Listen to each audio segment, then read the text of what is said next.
Diálogos musicales con Gustavo Yepes.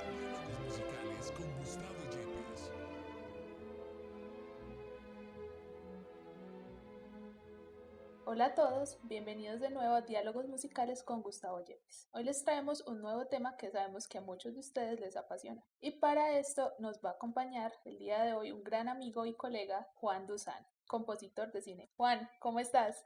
Hola Aleja, ¿cómo estás? Muy bien, gracias por invitarme al podcast. A ti por aceptar la invitación. Bueno, Juan es egresado de AFIT y nos conocemos desde hace ya unos buenos años y siempre hemos tenido como una amistad muy cercana. Es una persona que hemos admirado muchísimo y yo sé que todos en algún momento nos hemos preguntado cómo Juan llegó hasta donde está hoy en día, que es hacer música para cine. ¿Nos quieres contar un poquito sobre esto? Claro, Aleja, muchas gracias por decir todas esas cosas. Bueno, mi historia con la música de cine, digamos que empezó cuando yo estaba muy pequeño, pero yo no me di cuenta que era como mi pasión hasta mucho más tarde. Yo cuando estaba pequeño me acuerdo que era obsesionado con las películas y con la música de las películas y me acuerdo que las escuchaba y yo iba a comprar los CDs de las películas y los ponía en mi Discman y escuchaba todo eso. Y pues películas como Titanic, Matrix, Harry Potter, todas esas películas fueron muy importantes para mí en mi infancia y crecí con ellas. Pero una de las cosas que yo no sabía era que había una persona o un grupo de personas que estaban encargados de hacer la música de esas películas. Eso nunca se me pasó por la cabeza. No sabía que eso se hacía. Creí que eso era automático. Y bueno, más adelante, cuando estaba en el colegio, me acuerdo que con mis amigos hacíamos como películas caseras y lo que yo hacía es que cogía la música que tenía de películas que me gustaba y la editaba con las películas caseras que hacíamos y creábamos cosas muy creativas con eso. Y ya después de todo eso, encontré la música, encontré el amor por el piano, estudié en el conservatorio de la UDA un tiempo y después cuando me gradué del colegio entré a EAFIT, estudié con el maestro Andrés Gómez Bravo, con el maestro Gustavo Yepes y con la maestra Blanca Uribe. Ya durante ese tiempo en EAFIT, como un semestre antes de graduarme, me acuerdo que estuve pensando qué quería hacer después, porque yo nunca me había visto a mí como un pianista concertista dando conciertos en teatros. O sea, siempre me había parecido chévere, pero no era como mi meta final. Entonces, después de indagar mucho y tratar de redescubrir esa pasión, encontré otra vez que una de esas cosas que quería hacer era música de cine. Entonces, me apasioné por eso. Después de graduarme, estuve un año simplemente estudiando por mi cuenta lo que hubiera en internet acerca de la tecnología, la composición, el lenguaje. Yo siempre había estado muy al tanto de lo que estaba pasando en la industria porque yo siempre he sido fan del cine y siempre iba a cine con mis amigos y escuchaba la música. De hecho, yo y una compañera de la universidad, Sara Sierra, teníamos un dueto de piano y tocábamos música de cine. Hicimos un arreglo de Hedwig's Theme de Harry Potter que fue uno de los únicos arreglos que hicimos, pero fue muy popular en su tiempo. Incluso nos escribieron un artículo en Classic FM en ese tiempo. Entonces fue bastante chévere. Y ya después de todo eso fue que dije como, bueno, voy a estudiar música de cine. Entonces empecé a buscar distintas universidades para estudiarlo como un programa de posgrado, pero son relativamente escasas, no se encuentran casi. Aquí en Estados Unidos creo que hay más o menos 5 o 6 universidades donde se puede estudiar eso. Es una carrera muy específica. Y bueno, al final decidí aplicar a NYU, en la Universidad de Nueva York. Logré entrar y aquí estoy. Y ahí fue donde estudié ya todo más profundizadamente y logré pues graduarme el año pasado durante la pandemia y ya pues he estado trabajando en varios proyectos y películas y otras cosas. Juan, ¿qué es la música para cine o qué es la música del cine? La música del cine se puede definir como muchas cosas, pero en esencia es la parte sonora y musical que tienen las películas y tiene muchas categorías. Por ejemplo, una de las categorías es la música diegética. Por ejemplo, cuando tú estás viendo una película y hay un radio y está sonando una canción, eso es música diegética. Música que dentro del mundo del cine se puede escuchar. Música que los personajes están escuchando. Por ejemplo, si alguien está en cierta película, va a un concierto y están tocando una sinfonía, eso es música diegética. Otra categoría es la música no diegética, que es más en lo que yo estoy, que en inglés se le conoce como el score o el underscore de la película, y es todo lo que representa lo que no están escuchando los personajes, sino lo que están pensando, o está representando como el lugar donde están, o está representando la situación que están viviendo, o está mostrando algún conflicto o alguna emoción. No es algo que uno quisiera escuchar, pues como uno no quiere estar como escuchando eso conscientemente. Toda la música no diegética supuestamente debería ser inconsciente, música que aparece. Parecido al teatro musical, cuando los personajes empiezan a cantar, es como entrar a un mundo paralelo donde todo lo normal para y se empieza la música. Entonces están estas dos categorías de música y eso es básicamente, yo me enfoco más en la categoría no diegética. Juan, ¿y cómo comienza la música para cine? Am, bueno, eso es un tema muy largo, pero podemos hablar de eso. Y obviamente, si el maestro Yepes tiene algo que agregar, bienvenido sea. Bueno, la música de cine empieza hace más o menos 100 años. Estábamos viendo los primeros indicios de la música del cine. ¿Qué se hacía, por ejemplo, cuando estaban las películas mudas, cuando no había forma de sincronizar audio y video? En esa época, por lo general, había organistas o pianistas que musicalizaban las películas en los teatros. Pero había un problema. El score de la película no era un score que se había escrito por alguien. Era generalmente un libro, no sé exactamente el título del libro cuál era, en esa época debían tener sus propios títulos, pero se le llama photoplay music a ese tipo de libros, que son como compilaciones de diferentes piezas que duran más o menos 1 a 2 minutos. Y los títulos de estas piezas representan situaciones o momentos o emociones. Por ejemplo, vamos a ir a otro país, o vamos a ir a un funeral, o alguien se muere, o ese tipo de cosas. Entonces cada pieza representaba algo así. Y el pianista que estuviera acompañando la película tenía uno de estos libros y por lo general iba cogiendo de los diferentes temas que tenía y musicalizando la película dependiendo de lo que estuviera viendo. Era casi que una combinación entre improvisación y lectura, pero a la vez estos pianistas y organistas estaban muy bien entrenados en coger estos temas que ya había prescritos y desarrollarlos en tiempo real, como improvisación. Y eso es uno de los orígenes del leitmotiv en la música del cine. Esos eran los leitmotiv que habían en esa época, estaban ya prescritos. Incluso muchos de ellos siguieron existiendo por otros 20 o 30 años y se siguieron utilizando después de eso. Pero entonces básicamente sí, en los años 20, antes de que el cine tuviera sonido, era más que todo un pianista haciendo esto o un organista. Los organistas eran muy tesos porque ellos tocaban un instrumento que se llama el órgano de teatro. Y este instrumento era un órgano, exactamente igual a un órgano, con su sistema tubular y todo, pero adicional a eso, tenía un montón de conexiones a otros instrumentos, por ejemplo, instrumentos de percusión, marimbas, vibráfonos, tenía conexiones a pianos, a baterías, a pitos, a lo que fuera.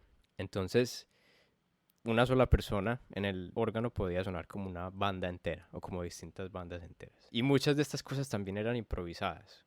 Entonces, pues estaba escrito la partitura con los leitmotivs y ellos iban cogiendo de ahí, dependiendo de lo que pasara en la película, pero a la vez ellos tenían que estar cambiando los sonidos del órgano y tenían que estar mirando exactamente qué necesitaba la película en ese momento e ir cambiando en tiempo real. Entonces, mucha admiración para la gente que tocaba estos órganos. Yo tuve la oportunidad de conocer uno en persona, no una persona, un órgano de estos. Tuve la oportunidad de conocerlo hace un par de semanas en Los Ángeles. Hay un estudio que se llama Bandrika, que es el estudio de Nathan Barr, un compositor americano de cine. Y él construyó este estudio básicamente alrededor de uno de estos órganos. Entonces es como la pieza principal de todo el estudio. Es increíble, es como un museo. Y es que también es interesante añadir que después del cine mudo, en la primera época en que ya hubo la posibilidad de diálogo, coexistían ambas cosas, es decir, no solamente se grababa esa música que todavía no era sincronizada, digamos, con la actuación, sino que además se grababan los diálogos. Entonces era como una cosa separada. Hoy en día eso tiene que ser un sistema, entiendo yo. Sería muy bueno que nos hablaras de eso, pero lo que yo entiendo es que eso es todo un sistema que está en manos de un director general musical o del sonido que maneja todo y que maneja las diferentes ramas del asunto, es decir, lo que es el diálogo y lo que son las músicas que participan en eso, ¿no? Claro, eso, la evolución que ha tenido el sonido en el cine es increíble. Incluso hoy en día, la tecnología que hay entre video y sonido y cómo poner esos dos mundos juntos ha hecho que lleguemos a unas cosas increíbles. Pero hace muchos, muchos años, en los años 20, cuando empezaron a lograr ponerle diálogo a las películas, poder grabar sonido, principalmente el diálogo. Y cuando empezaron a salir las primeras películas con sonido, creo que la primera película que tuvo sonido se llama Don Juan. Era muy interesante porque cuando se trataba de musicalizar estas películas, seguía siendo muy difícil que en un teatro en cierta ciudad de Estados Unidos se tocara la misma música que en otro teatro de otra ciudad, porque no había un compositor que estuviera haciendo la música propiamente de estas películas. Se llamaba más que todo como un score compilado de piezas que venían de la música popular, de música clásica y una combinación de eso y improvisación. Y se utilizaba eso en los teatros. Entonces no se tenía como esa unificación del score en el cine. Pero había ciertas excepciones a películas más grandes. Por ejemplo, las películas que estrenaban aquí en Nueva York. Por ejemplo, Ben-Hur en 1925. Esa película, la Filarmónica de Nueva York hizo una grabación y la interpretación de un score original para esa película aquí en Nueva York. Entonces, era casos muy específicos en los que sí se creaba algo totalmente original. Pero entonces, bueno, más adelante, cuando avanza la tecnología en los años 30, en los años 40, desaparece todo este método que había de improvisación y de score compilado. El score compilado se convirtió en lo que hoy en día se llama el temp score, que es el score temporal de una película, que es por lo general cuando están editando la película. Los editores de la película tienen su librería de música y ellos empiezan a coger música de ahí, la van cortando y la van poniendo en la edición para que ya después el compositor, cuando viene y entra al proyecto, pueda escuchar esa referencia y componer un score original. Entonces ese es como el origen del temp score, esas compilaciones. Pero bueno, avanza la tecnología y se vuelve mucho más fácil grabar música para el video. Y hay unos sistemas que salieron en esa época, a principios de los años 30 salió el Vitaphone, o el Vitáfono, que era uno de los sistemas que se utilizaban. Y todo esto lo desarrollaban los estudios de Hollywood, Warner Bros., Fox, y pues por todo este desarrollo que hubo tecnológico, también de cámaras, de animación, por eso es que esta época del cine se conoció como la era dorada del cine. Entre los años 30 y los años 50 fue toda esta evolución tecnológica que permitió que el cine realmente evolucionara a otra cosa distinta. En los años 30 también empezó Disney a hacer películas, con su primera película Blancanieves, que es una película que es muy vieja. Uno no creería que es tan vieja, pero imagínense lo difícil que era en ese tiempo animar una de esas películas, 1 hora y media, y la música era toda súper sincronizada a todos los eventos que pasaban en la animación. Imagínense lo difícil que era poder llegar a esa sincronización en ese tiempo que no tenían computadores, no tenían forma de borrar las cosas y volverlas a hacer. Y por eso es que en esa época los estudios tenían tantos recursos como para tener compositores dentro de los estudios trabajando al lado de los animadores todo el tiempo, porque era absolutamente necesario poder tener esa colaboración todo el tiempo. Si cambiaba algo en la animación, tenía que cambiar algo en la música. Y si cambiaba algo en la música, tenía que cambiar algo en la animación. Entonces, era muy complicado poner todo eso junto, pero al final pues si ustedes han visto Blancanieves, seguramente han visto que es excelente, todo es excelente. Más la técnica del dibujo mismo, es decir, del dibujo animado. Estamos hablando sobre todo de música, pero vale la pena hacer el pequeño margen para decir lo que es eso, es decir, cómo se logra con un dibujo estático un cine, una cosa en movimiento. Sí, y esos dibujos pues eran hechos por equipos de artistas a mano. Un segundo de animación eran por lo menos 24 dibujos. De hecho, me corrige si estoy equivocada, a esa técnica de ponerle sonido particular a cada uno de los movimientos se llama como Mickey Mousing. Sí. En esta época, hoy en día, le llamamos Mickey Mousing porque ese es uno de los estilos de música de cine que se ha vuelto muy cliché. Ya nadie hace eso intencionalmente porque eso genera, hoy en día ya genera un efecto de humor todo el tiempo. Y bueno, un poco fuera de estilo, por así decirlo. Entonces, hay animaciones y comedias en las que se utiliza, pero generalmente ya no se ve casi porque es un poco fuerte. No es muy Sí, sutil que es digamos, todo muy muy, sincronizado. es un poquito exagerado. Es muy exagerado, pues por ejemplo, para que se imaginen, por ejemplo, un personaje bajando las escaleras, lo musicalizaban con una marimba de arriba para abajo. Trrr, sí. Cosas de ese estilo, era absolutamente sincronizado cada movimiento de cada personaje. Y bueno, y eso es muy difícil de hacer en un computador. Ahora imagínense sin un computador, lo difícil que era hacer eso, lo difícil que era sincronizar todo eso y grabarlo sin tener un metrónomo, sin tener una guía, era realmente muy complicado. Yo no sé cómo lo hacían. Ahorita mencionabas un poquito que en este códex, en este libro que utilizaban los organistas para acompañar, eran un poquito los principios del leitmotiv, pero también hemos tenido como en cuenta los inicios del leitmotiv eran con Wagner en, por ejemplo, Tristán y Isolda, que siempre que aparecía el tema de Tristán y Isolda, aparecía el mismo acorde, el famoso acorde Tristán.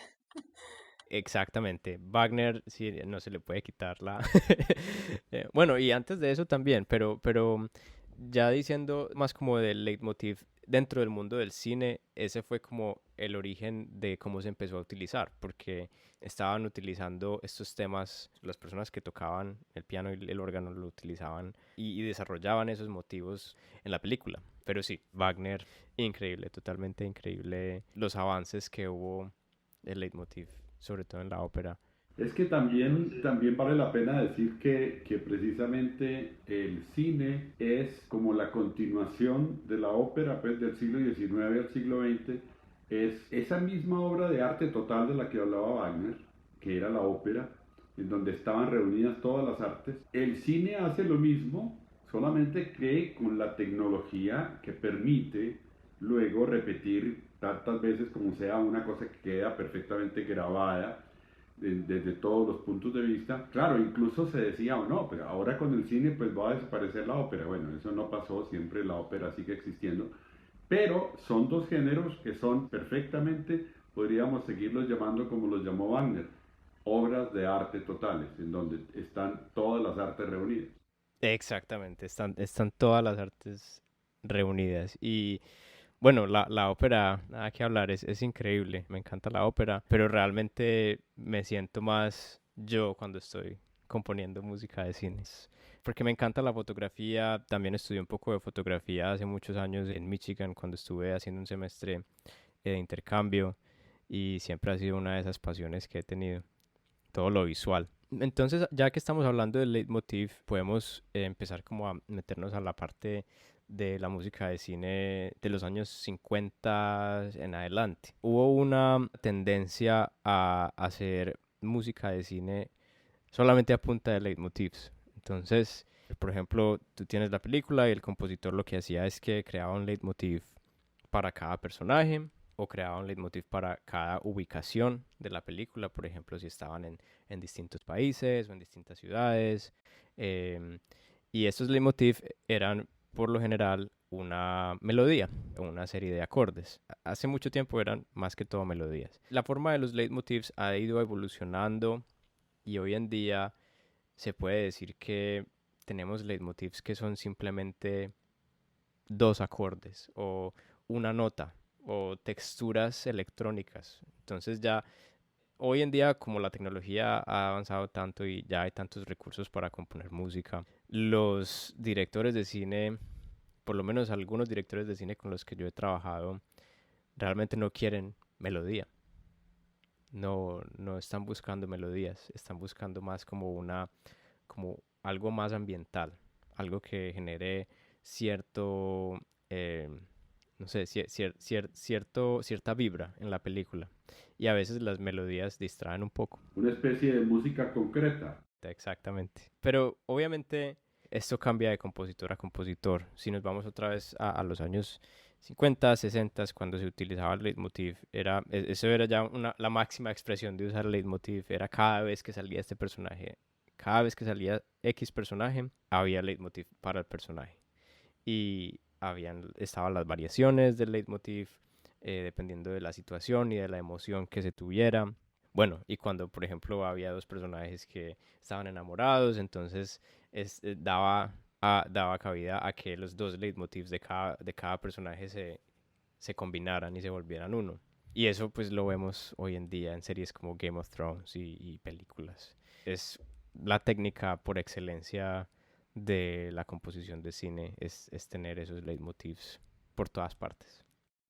Estos leitmotivs se ven mucho en películas como Tiburón, Star Wars, El Señor de los Anillos, pues pero esos ya son como un poquito más allá, pero igual son esos temas que uno escucha un pedacito y ya nunca los olvida. Sí, y ahora que mencionas eso, es bueno que hablemos un poquito de el dios de la música de cine, John Williams, quien escribió la música para muchísimas películas. Bueno, ha escrito, porque todavía sigue vivo, ha escrito la música para muchísimas películas muy importantes para el medio, incluyendo todas las películas de Star Wars, las 3 primeras películas de Harry Potter, E.T., la trilogía de Indiana Jones, Schindler's List, Jurassic Park, y la lista sigue y sigue y sigue. Y creo que él es una de esas personas que creo que tiene un récord de más nominaciones a premios en el mundo, incluido Oscars y Grammys y Emmys y de todo. Entonces, realmente él lo que hizo fue que él creó una evolución en el género, sobre todo porque en ese tiempo, en finales de los años 60, principios de los 70, hubo otra evolución tecnológica muy importante, la cual le dio cabida a Steven Spielberg para hacer películas de ciencia ficción que tenían muy buenos efectos especiales para la época. Y la tecnología de grabación también evolucionó bastante. Esa fue la época en la que se pasó de grabar todo en mono a estéreo. Mono es grabar todo en un solo canal de audio y estéreo es grabarlo en 2 canales de audio, que es por lo general como nosotros escuchamos las cosas en nuestros dispositivos, un canal izquierdo y un canal derecho. De hecho, creo que fue la primera película de Star Wars, creo que fue la primera película que se grabó la música en estéreo. Entonces no solamente se escuchaba espacialmente mucho mejor, sino que también había menos ruido y mucha más calidad en la música, en la grabación como tal. Antes de eso, como todo sonaba en mono, imagínense toda una orquesta metida en un solo canal de audio. Suena regular y ya después pones eso en un teatro, entonces va a tener distorsión, va a tener algún ruido por ahí. Entonces, bueno, toda esta evolución tecnológica dio paso a la siguiente era del cine, la era de Steven Spielberg, John Williams, ciencia ficción, historias más de fantasía y, claro, grabaciones de orquesta mucho más grandes. Estamos hablando de que antes, en los años 30, cuando se grababan la música para películas de Disney, estamos hablando de que ellos tenían un estudio y accedían a ese estudio los compositores, digamos que todos los días, trabajaban ahí todo el tiempo y tenían acceso a una orquesta que era la orquesta del estudio. Y esas orquestas pues variaban, pero no eran de grandes números, digamos que podía ser una orquesta entre 30 y 40 personas, tal vez. tal vez 50 personas y mucho. Pero ya cuando entramos a la época de John Williams estamos hablando del doble de tamaño, estamos hablando de una orquesta de 80 personas, 90 personas. Y se empezó a incrementar, como se incrementaron las posibilidades de grabación, se incrementaron las posibilidades de tener a toda esta gente en un cuarto y que sonara muy bien. Sin embargo, todavía había problemas de sincronización, porque todo tenía que estar en cinta. Entonces cuando se quería cortar algo era muy complicado porque se tenía que cortar físicamente. Tenía que cortar la cinta físicamente y se tenía que volver a pegar. Y como el video tenía una cinta y la música iba pegada a esa cinta, por eso se le llama banda sonora, porque es literalmente una banda física que va pegada a la cinta de la película.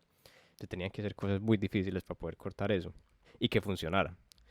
Ahora, también era muy difícil para el compositor en todo este tiempo, era muy difícil para los compositores trabajar con los directores y mostrarles la música y prepararla para ser grabada. ¿Por qué? Porque no había la tecnología para crear demos o maquetas orquestales digitales como lo hacemos hoy en día en el computador, que suenan muy muy bien, suenan casi como si estuvieran ya listas para poner en la película. En esta época no se tenía eso. John Williams, hay videos en internet con él y George Lucas simplemente en el piano. John Williams mostrándole cada leitmotiv de los personajes de E.T. y hablando con él y diciéndole como, bueno, esta nota debería ir para arriba, debería ir para abajo, o qué emoción quieres mostrar acá. Y era más o menos como diciéndole al director, imagínese que esto va a funcionar, imagínese que la orquesta va a tocar esto, que va a sonar perfecto y tiene que confiar en mí. Pero a veces llegaban al estudio, después de mucho hablar de la música, de componer, de orquestar, de todo esto, llegaban al estudio, escuchaban la música por primera vez ser tocada por una orquesta y ahí empezaban los problemas. Entonces ahí los directores podían llegar y decir como, no me gusta o esto no está funcionando. Y se tenía que empezar a ser un poco flexible, entonces había que empezar a corregir cosas, a cambiar ciertos momentos, incluso a componer pedazos de música durante las grabaciones para poder grabar las cosas como se tenían que quedar. Entonces, esa era una de las grandes limitantes de este mundo antes de que empezamos a usar computadores. Hoy en día esto no es así. Ahora mencionabas que los directores están buscando un sonido más atmosférico, más abstracto, y me parece muy curioso porque lo que le da continuidad a una película, pues una vez estrenada, y que hace que permanezca en la posteridad es precisamente la banda sonora. O sea, uno no se ve una película 10, 15 veces, pero uno sí puede escuchar su música miles de veces. Y de hecho recuerdo que vos y yo, pues cuando se estrenó La La Land, estábamos obsesionados, no solo con la película, sino con la banda sonora. Y vimos la película 2 veces, pero escuchamos la banda sonora hasta el cansancio. Hasta que ya no nos gustaba. Sí. Vos de pronto te atreves a dar conjeturas sobre por qué esta nueva tendencia eh, en la búsqueda de esta sonoridad en particular. Esa es una muy buena pregunta, pero es muy difícil responderla.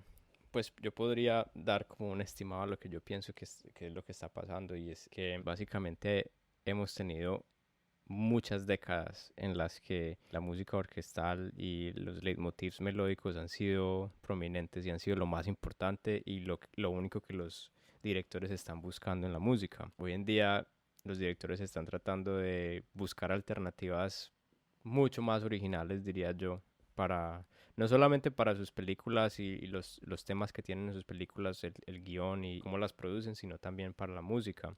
Es muy fácil con una orquesta componer música y sonar automáticamente como John Williams. Es muy fácil hacer eso porque el estilo está tan arraigado en todos nosotros. Entonces, claro, ningún compositor quiere llegar y sonar a John Williams porque ya existe John Williams. Ya hay alguien mejor que uno haciendo eso y es John Williams.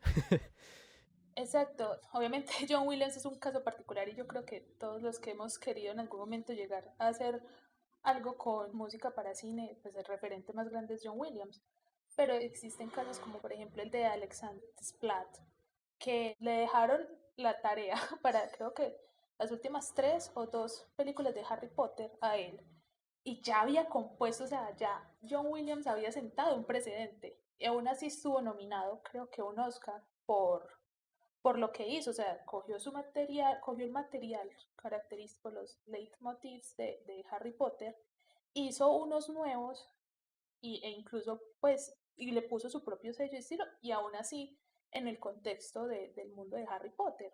Y también está el caso de Hans Zimmer, que me parece un caso excepcional porque es lo que muchos directores quieren en este momento, algo más etéreo, atmosférico, pero aún así tiene, digamos, algunos bosquejos de leitmotivs. Lo que también iba a decir era que ya los directores tampoco quieren sonar como Hans Zimmer.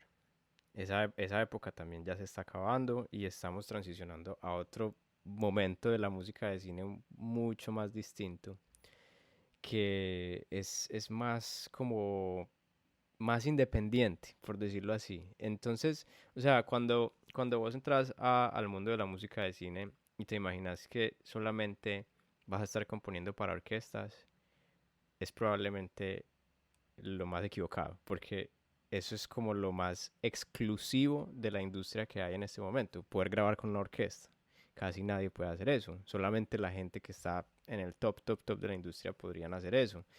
Em, Al contrario, o sea, ser compositor de cine significa poder transmitir cualquier cosa emocionalmente con cualquier tipo de ensamble, no solamente con una orquesta, incluso con dos instrumentos, con un instrumento, con instrumentos y música electrónica, con lo que sea.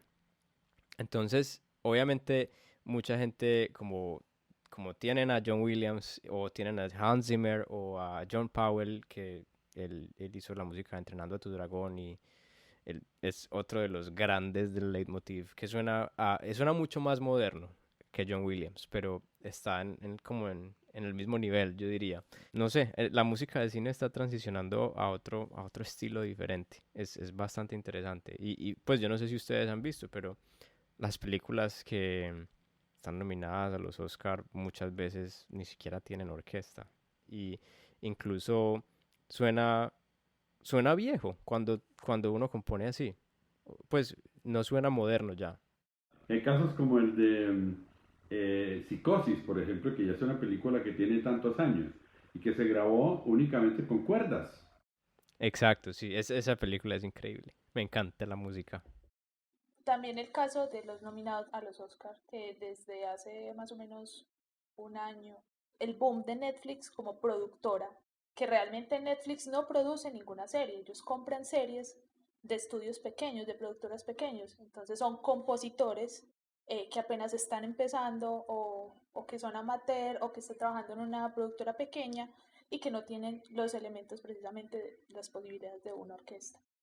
Tienes toda la razón, sí. Yo quiero hablar desde mi opinión, pues también algo con respecto a lo que dice Alejandra de la tendencia a volver la música solo algo atmosférico.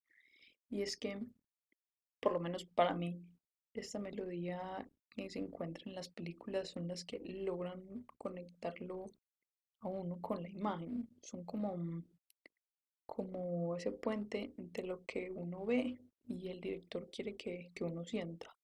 La presencia de la melodía es la que logra como ese valor del recuerdo de la película. Y ya pues poniendo como un ejemplo, películas como Avengers, de la música es el 60-70% del éxito de la película.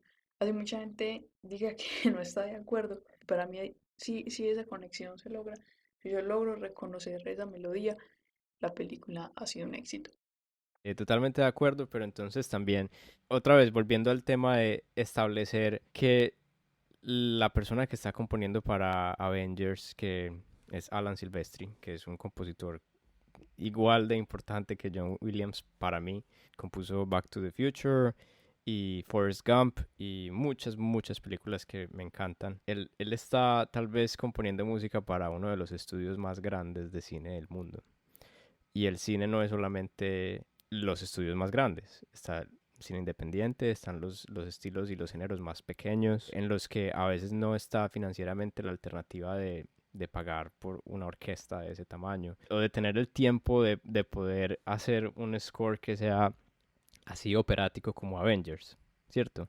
Entonces sí, no sé, es también como mirar el balance de las cosas. Si tú estás haciendo la música para una película de superhéroes, pues va a sonar pequeñito un score que sea de 3 instrumentos. Necesitas una orquesta mínimo de 80 personas para que suene a superhéroes. Hace parte de la paleta orquestal de ese género. Entonces, a mí realmente no me interesa mucho recordar la música de la película que voy a ver, sino recordar la emoción que generó. Si recuerdo esa emoción que generó y vuelvo a ver la película y puedo sentir esa misma emoción, yo siento que funcionó, que el experimento funcionó, porque una cosa no puede vivir sin la otra. La música no puede ser más importante que la historia no puede ser más importante que la música, las dos tienen que ir a la par. Hay historias que son tan fuertes y tan importantes y tan bien hechas que ni siquiera necesitan música. Está el ejemplo de, no sé si la han visto, pero esta película salió el año pasado y se llama Portrait of a Lady on Fire, retrato de una dama en fuego. Y esta película es una de mis películas del año pasado, dirigida por Céline Sciamma, una directora francesa, y es una película que no tiene música. Tiene solamente 2 momentos musicales y son de música diegética que los personajes pueden escuchar por la situación en la que están. Pero la historia es tan increíble que yo sentí que no, ni siquiera necesitaba música para ser efectiva. Y es una de mis películas favoritas, increíblemente. No, y también está, por ejemplo, el caso de el proceso de Juana de Arco, francesa, que no tiene música. Ujú, exacto. Cuando yo supe que no tenía música y fui a verla, dije, caramba, que me han dicho que la vea, pero no tiene música, ¿cómo así? Sí, qué raro. Es una película que renuncia a muchas cosas, ¿cierto? Que renuncia no solamente a la música, sino no trabaja sino en primer plano, está en blanco y negro. Es decir, tiene toda, se autolimitó conscientemente y logró una obra maestra. Sí, eso es un aprendizaje para toda la gente creativa, que a veces ponerse límites uno mismo a sus procesos termina siendo, termina teniendo un resultado mucho mejor que cuando uno no los tiene. Y al otro lado está también lo que estábamos diciendo, películas en donde, vuelvo a citar la que ya mencioné, Psicosis, sin la música queda reducida muy poco. Mejor dicho, no tiene jamás la misma fuerza. Esa es una situación que yo creo que es lo que está buscando, por ejemplo, la Academia de Cine cuando está premiando la música de una película. Está buscando ese matrimonio entre la historia y la música tiene que ser perfecto. Tienen que coexistir todo el tiempo. Por eso fue que Joker se ganó mejor score el año pasado, porque tú le quitas la música a la película Joker y no queda nada. Eso va pegado con Colbón. Y bueno, lo mismo para muchas otras películas que se sienten así, que se sienten que, por ejemplo, este año uno de los nominados para el Oscar es Soul, y no sé si ustedes lo han visto, pero el score lo hicieron 3 personas. Lo hizo Trent Reznor, Atticus Ross y John Batiste. John Batiste es un jazzista increíble que hizo un montón de jazz para la película y los otros 2 compositores hicieron música electrónica. Y es un contraste increíble, pero a la vez va tan ligado a la historia y a lo visual que es imposible ver esa película y no pensar en esa música. Yo tengo una pregunta. Ahorita hablabas que vos recordás más la emoción que la música. Me preguntaba más sobre todo como a esos clichés que todos tenemos, porque cuando la gente ve un beso ya como que espera cierta música, o cuando una escena de terror la gente ya espera cierta música. Entonces mi pregunta es, concreta es, ¿cómo un compositor emergente o que está iniciando logra que la gente se conecte con la escena y poner otro tipo de música y salirse de todos estos clichés? Esa es una pregunta muy buena. Todo depende, depende de la historia que el director quiera contar, depende del contexto, por ejemplo, en el contexto del beso, si el beso tiene un contexto romántico, si hay alguna cosa por allá atrás que es medio de terror también, uno no sabe, uno puede meter todas esas cosas en la música y cambiar el significado de una escena totalmente. Pero hoy en día lo que está funcionando mucho en general para evitar los clichés es ser muy neutral en la forma en la que se usa la música y la forma en la que se usa la armonía. Pues, por ejemplo, hace mucho tiempo, si había como una relación romántica entre dos personajes en una película, pues había un tema de amor, ¿cierto? Un tema de amor entre los dos personajes. Era lo más normal tener eso. Hoy en día ni siquiera es necesario tener un tema de amor. Es como, es como hay que ser suficientemente neutral, pero mostrar un poquitico ese sentimiento musicalmente. Es muy difícil de explicar con palabras, pero, pero es ser muy, muy sutil en cómo se quiere mostrar esos sentimientos, porque una vez uno se pasa de lo sutil, ya puede que no funcione, pero a la vez todo depende de la historia y todo depende de cómo la película es presentada. Si la película es de una escala pequeña, pocos personajes, muy independiente, más sutil hay que ser. No se puede hacer con una orquesta. No tiene sentido. No tiene equilibrio de la escala de las dos cosas. Hay que tener cierto equilibrio cuando se hacen ese tipo de mezclas. Am, entonces sí, es... o ya cuando alguien quiere hacer algo como, digamos, una serie de Disney Plus, WandaVision, que salió hace como 2 meses, que era una serie que trataba cada capítulo, una era de sitcoms aquí en Estados Unidos de entre los años 50 y el presente. Se iba cada 10 años mostrando cómo se hacían los sitcoms en esa época. Obviamente en ese caso, pues ya el compositor tiene que hacer su búsqueda de cómo se hacía la música en esa época y tratar de replicarla. Y esos son los casos más interesantes cuando se está componiendo una película que es más bien histórica. Uno cómo hace para componerla teniendo en cuenta cómo se hacía en esa época para definir el contexto histórico en la composición, pero cómo también hacer saber a la audiencia que es música moderna, es hecha hoy, y a la vez tener un balance entre las dos cosas y un balance también en la voz de uno, la voz composicional de uno, quién es uno como artista y cómo eso influye ese balance de esas dos cosas. Eso me parece una de las partes más difíciles de componer música de cine, balancear todas esas cosas. Tú ahora mencionaste algo del proceso de creación de las bandas sonoras en los años 50, pero ya hoy, ¿cómo es este proceso? ¿A ustedes les entregan como una especie de maqueta sonora o ven pedazos de la película o ven la película entera o hablan con el director y él les dice qué es lo que él quiere o cómo es este proceso el día de hoy? Todas las cosas que dijiste ocurren. Y me han ocurrido todas esas cosas en producciones que he hecho. Realmente no hay, no hay una película que se haga igual a otra. Por lo general, tienen, pues cada director tiene su forma de trabajar distinta. A veces ellos llegan a uno antes de filmar la película.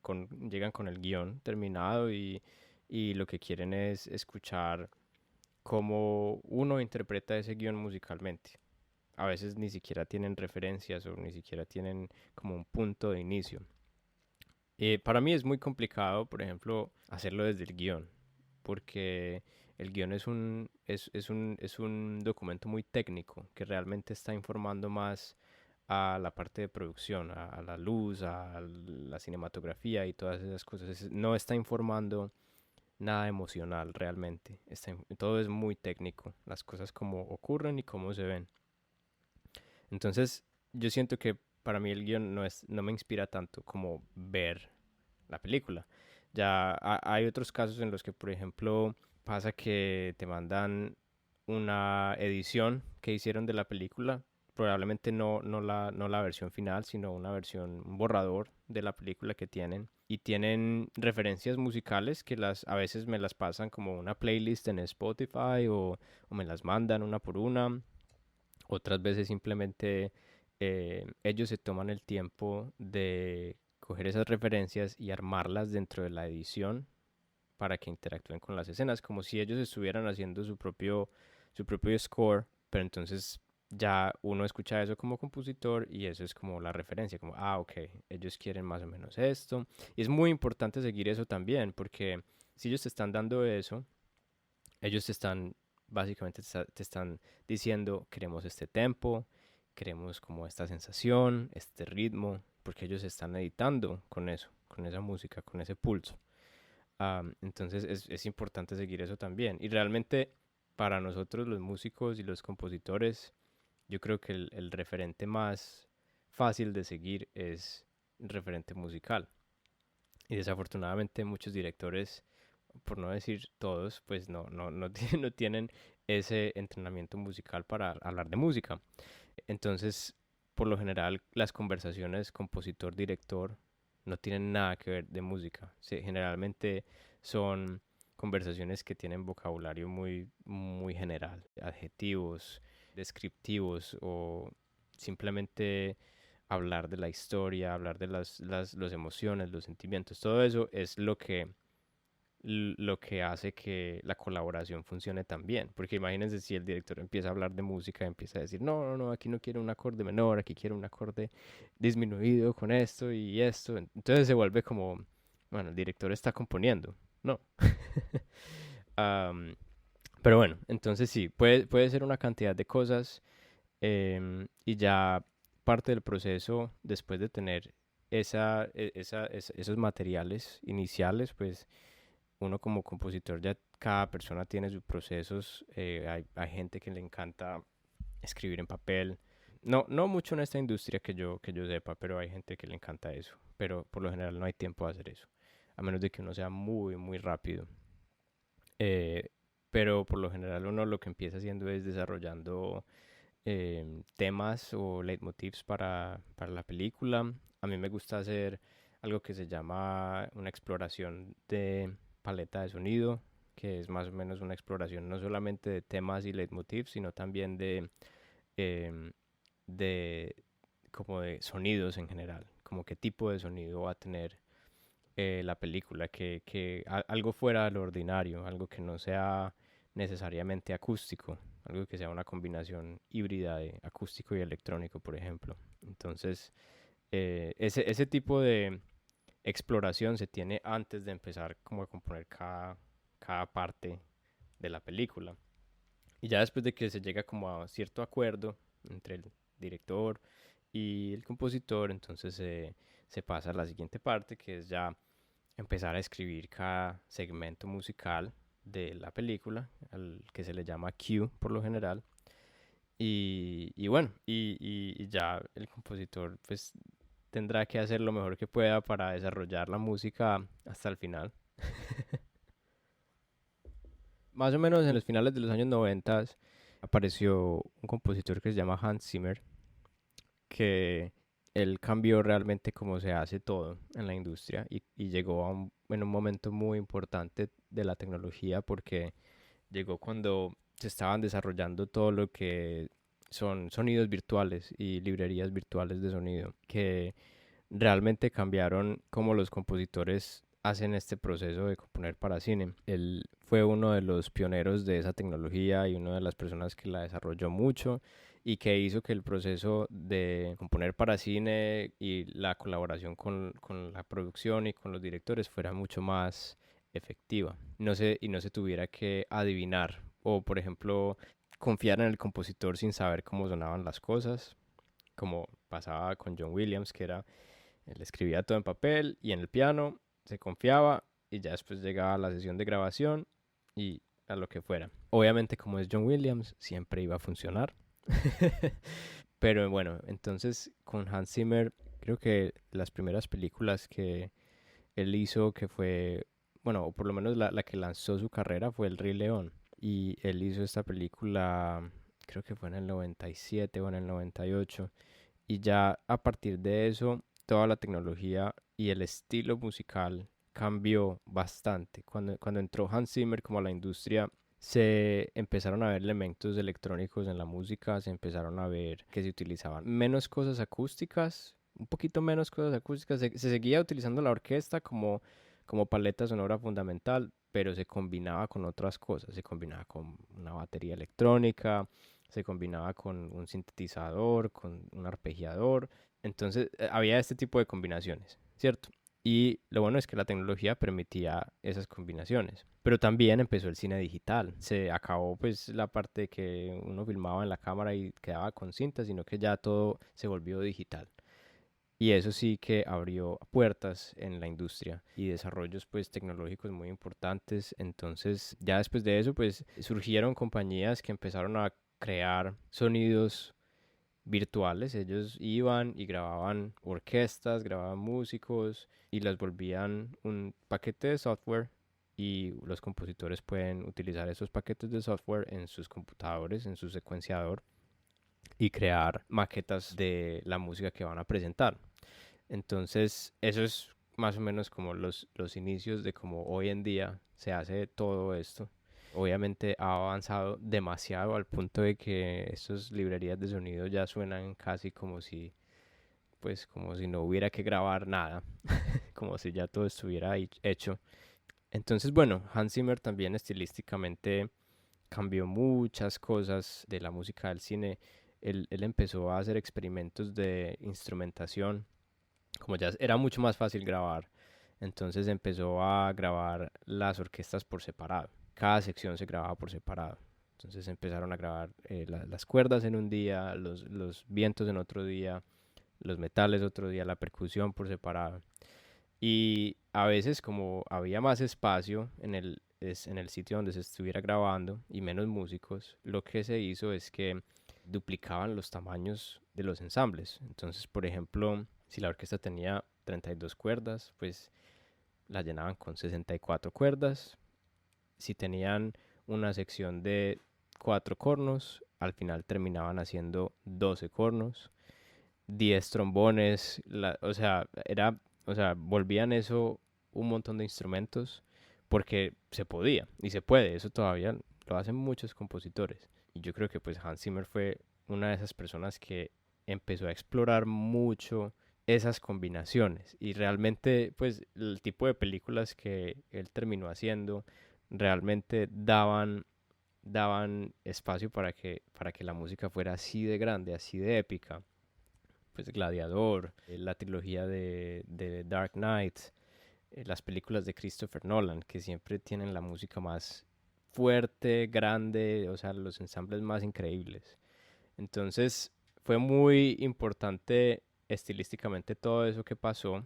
También la adición de todos los elementos electrónicos fue también súper importante, y ya hoy en día pues hay música de cine que a veces es simplemente toda electrónica, no hay nada acústico, hay tal vez un par de elementos acústicos y ya.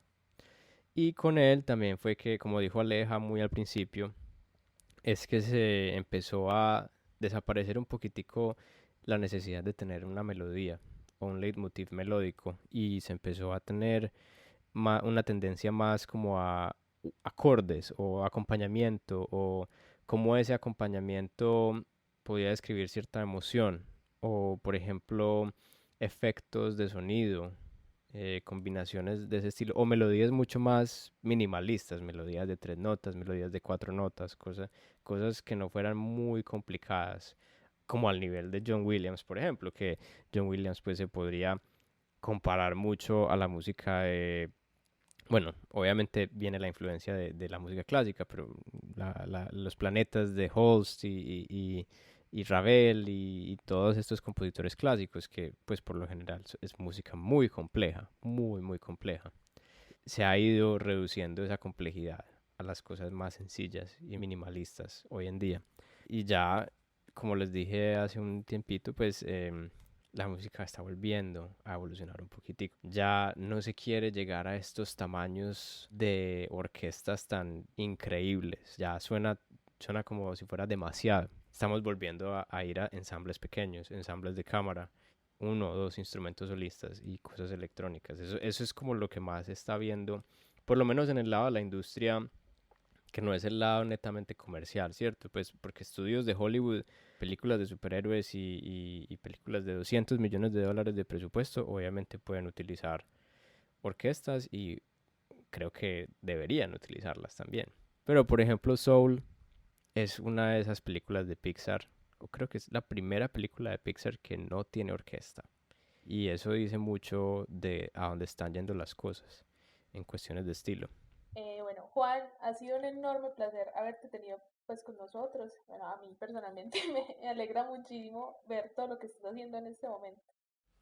Muchas gracias, Aleja, por invitarme al podcast y también a Andrés y a Antonia y al maestro Gustavo. Muchísimas gracias por tenerme. Me encanta hablar de este tema, pues porque es lo que me apasiona y lo que estaba haciendo por los últimos años y pues sí, espero volver muy pronto.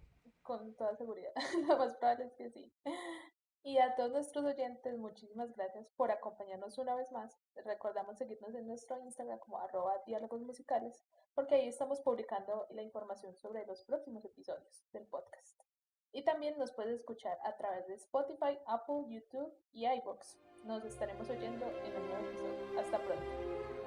Diálogos.